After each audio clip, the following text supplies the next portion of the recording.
The rain fell in steady sheets outside. As Richard Hale sat alone in his dimly lit office, the hum of the ceiling fan blending with the quiet tapping of the storm. On his desk, contracts, emails, and financial reports screamed for his attention, but his mind was elsewhere. He couldn't shake the voice that had whispered to him just the night before. "There's a camera in your office," said the little girl, her voice trembling but certain.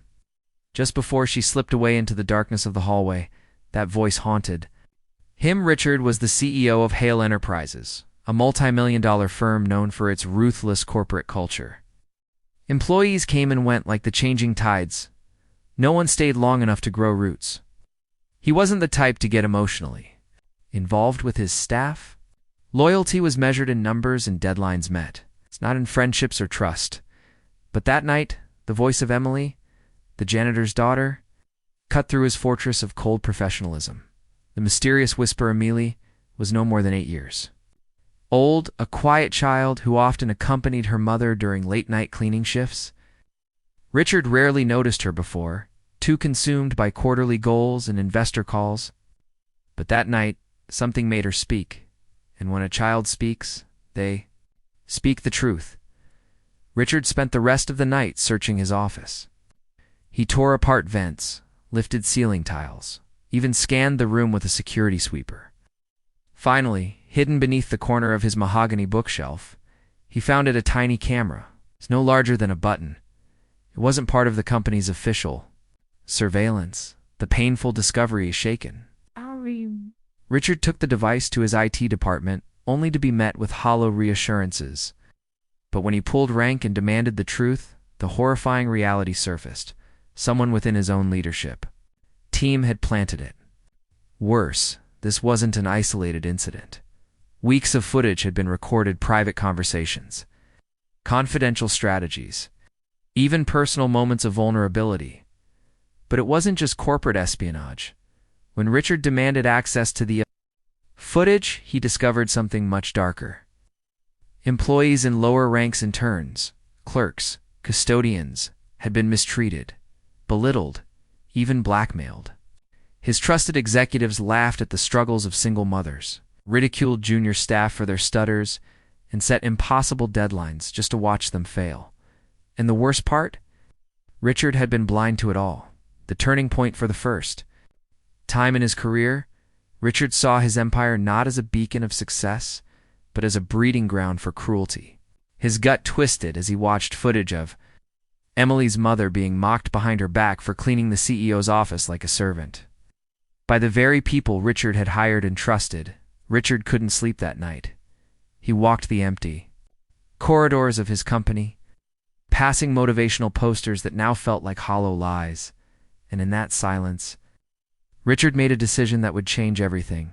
The day of reckoning, the next morning. Richard called an emergency company-wide meeting. Thousands of employees tuned in, some in the conference hall, others from remote branches, expecting the usual corporate platitudes. But what they got was something else entirely. Richard stood alone at the podium, his voice steady but his heart racing. This company was built on innovation and hard work. But somewhere along the way, we lost our humanity. I lost my humanity. He paused, scanning the stunned faces. A child had to tell me there was a camera in my office. My child saw what? I couldn't. He took a deep breath. Effective immediately. I am terminating every member of my executive leadership team. Those responsible for creating a toxic culture will have no place here any longer. I take full responsibility for allowing this rot to spread unchecked. Gasps filled the air. Whispers turned into murmurs, but Richard wasn't finished. Today, Hale Enterprises will be rebuilt, not on power and fear, but on respect and compassion. We're creating a safe, transparent environment where every voice matters, from the janitor to the vice president. He ended the meeting with a final, simple statement. No one will be invisible here again. The challenges they faced the days that followed were not easy. The company lost investors who doubted Richard's vision. Profits dipped. Media outlets called him reckless. Former executives threatened lawsuits. Employees lived in uncertainty, unsure whether to trust the change. But amidst the chaos, something beautiful happened. Departments started talking to each other, not out of fear, but out of curiosity and respect. Junior staff proposed ideas that transformed stale processes. Managers attended empathy workshops. Policies were rewritten to prioritize mental health, diversity, and family life. And through it all, Richard worked late-nights not behind closed doors, but on the floor with his team, listening. He gave Emily's mother a new role in the facility's management leadership, assuring no one would treat her or anyone like her poorly again. And as for Emily, she now had a scholarship fund set aside by the company, assuring she would never be trapped by circumstance. The resolution months turned into a year, and slowly, Hale Enterprises rebuilt its reputation.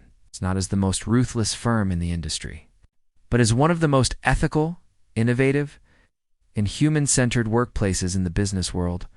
Richard never forgot how close he came to losing everything.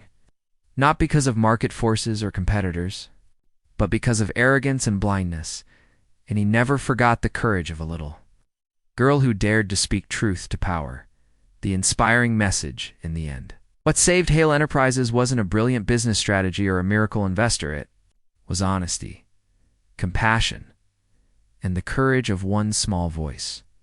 And so, as the story of Richard Hale reminds us all sometimes, the most powerful changes start with the quietest whispers. If you hear something wrong, speak. If you see someone hurting, act. You never know whose life you might change or whose soul you might save.